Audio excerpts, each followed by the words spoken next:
Namasté. Un petit mot pour vous expliquer ce qu'est le yoga. Comment on définit le yoga d'un point de vue indien. Le yoga, ce n'est pas des postures uniquement, ce n'est pas du chant uniquement, des respirations uniquement, de la méditation uniquement.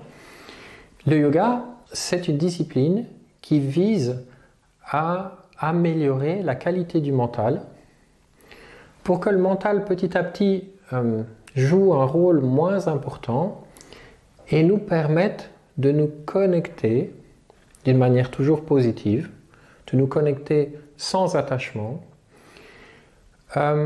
aux différents rôles que l'on doit jouer dans la vie ou de nous connecter aux différentes personnes ou aux différentes choses avec lesquelles nous nous lions dans la vie. La définition sanskrite ici, c'est yuj yoge. Yoge pour yoga, le yoga c'est yuj. Yuj, cette capacité de se connecter. Une autre définition qui est donnée par l'Amarakosha, l'Amarakosha c'est le premier dictionnaire sanskrit.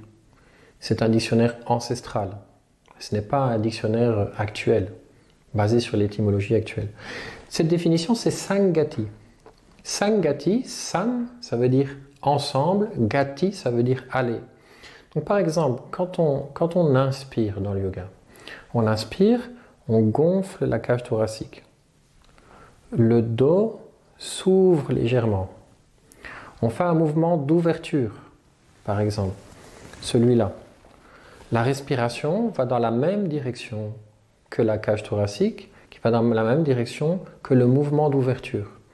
On a deux dimensions qui vont ensemble. Ici, la respiration va dans la même direction que le mouvement du corps.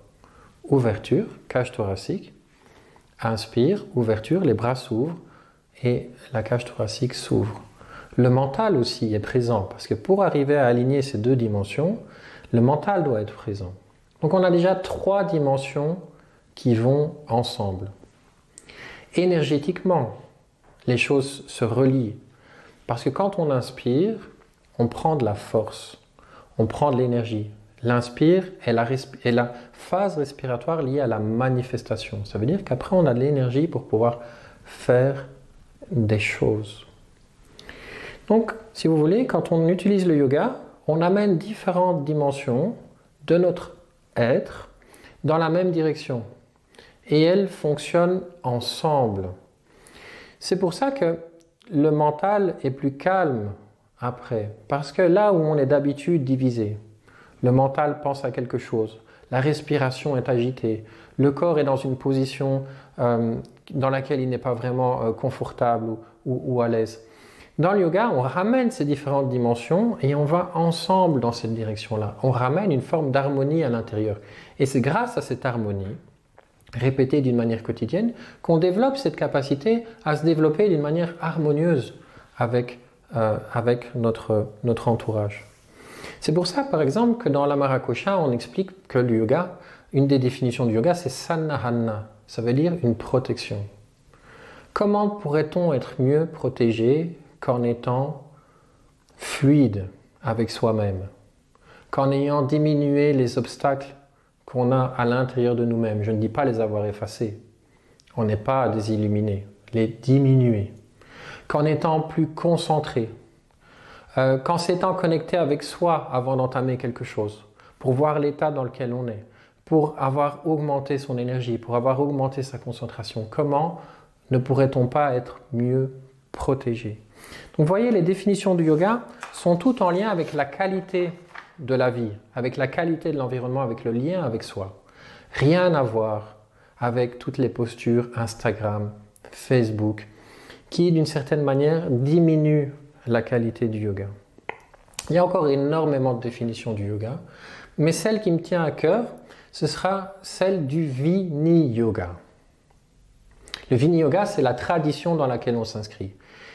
C'est certainement la tradition la plus ancienne, la tradition vivante, la plus ancienne du yoga aujourd'hui. Vi, dans Vini Yoga, veut dire Visheshena, veut dire spécial, grâce à quelque chose de spécial.